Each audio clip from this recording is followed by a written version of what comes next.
The Texas sun was dropping behind the razor wire when everything inside the prison suddenly froze. The quiet hum of normal evening routines, metal doors clanking, guards talking on radios, inmates lining up for count, stopped all at once. A strange silence slid through the air like a cold wind. In the middle of that silence, 5 inmates walked through the hallway with calm steps that did not match the fear on everyone else's faces. They were not shouting.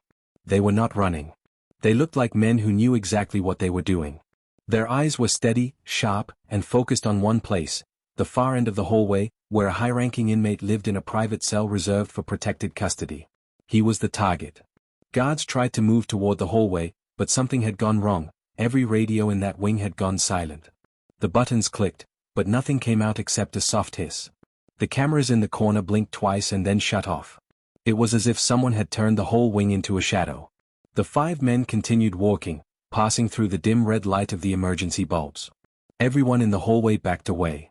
Some inmates pressed their backs to the walls. Others lowered their heads and pretended they didn't see anything. Everyone knew who these men were. The Texas Syndicate. A prison gang that most people outside Texas had never heard of, but inside the system, they were known for hitting their targets fast, quiet, and without warning. People feared them because they didn't brag, didn't draw attention. They worked in silence, like ghosts with orders. And tonight, they had an order. Inside the protected cell, the target, a man named Julio, was pacing nervously. He kept checking the small window on his door. He had heard whispers earlier in the day that someone had betrayed the syndicate. Someone had leaked information to investigators. Someone had broken the rule that mattered most: don't talk. Julio had hoped the guards would keep him safe. He hoped being moved to protected custody would stop anyone from reaching him. But now he could hear footsteps. The kind of footsteps that did not rush, did not stumble, did not hesitate. The syndicate had found him. He tried shouting for help. He banged on the door. He yelled the names of the guards. His voice echoed down the hallway. Nobody answered. On the other side of the door, the 5 men stopped. The leader, a tall man with calm eyes, took one slow breath, then reached into his uniform sleeve and pulled out something small and metal. Not a weapon, nothing violent. Just a thin piece of metal shaped like a key. A key that no inmate should have. A key that opened secured doors. He slid it into the lock. The click rang out like a thunderclap. Julio's heart pounded. His breath shook. He stepped back from the door. The leader twisted the key. The lock opened. The door swung inward slowly, like a mouth opening in the dark. And right as Julio took a step back to scream, a loud voice shouted from down the hallway. "Stop right there." The guards had finally regained radio contact. Reinforcements were running full speed toward the syndicate members. The heavy boots pounded the floor like a stampede. The 5 men turned their heads. They didn't run. They didn't panic. They simply looked at one another, nodded once, and stepped into the cell. Then the hallway erupted with noise, shouts, scrambling, doors sliding open, and guards rushing in. The chapter freezes right at that moment. Julio cornered in his cell. The syndicate standing in the doorway. The guards sprinting down the hall. What happened inside that cell? How did the Texas Syndicate get a key? How did they control contraband in multiple prisons? And why was Julio the target? To answer those questions, we need to go back to the beginning, long before the key, long before the attack, long before the Texas Syndicate built a secret empire inside the prison system. Years earlier, the Texas Syndicate was not as large or as powerful. They were born inside the walls of Texas prisons when a small group of inmates realized they needed protection. At the time, most prisons were rough, loud, and full of tension between groups who didn't trust each other. Younger inmates often had trouble finding people to stand with them. Older inmates kept to themselves. The men who formed the syndicate wanted something different. They wanted to feel safe. They wanted loyalty. They wanted rules that everyone followed. So they made a group based on one thing: discipline. Not wild behavior. Not random trouble. Real discipline. A code. And the first rule of their code was simple: every man must keep his word. Because inside a prison, your word is stronger than the bars outside your window. Marcus was one of the earliest members. He wasn't the biggest guy or the loudest. He had calm eyes and spoke softly, but when he talked, people listened.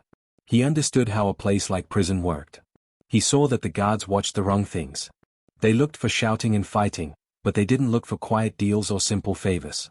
Marcus started building the syndicate's strength not through fear, but through organization.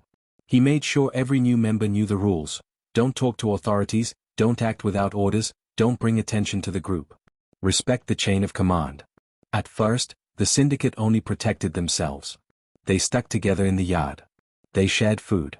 They helped each other avoid trouble. But as more men joined, something changed.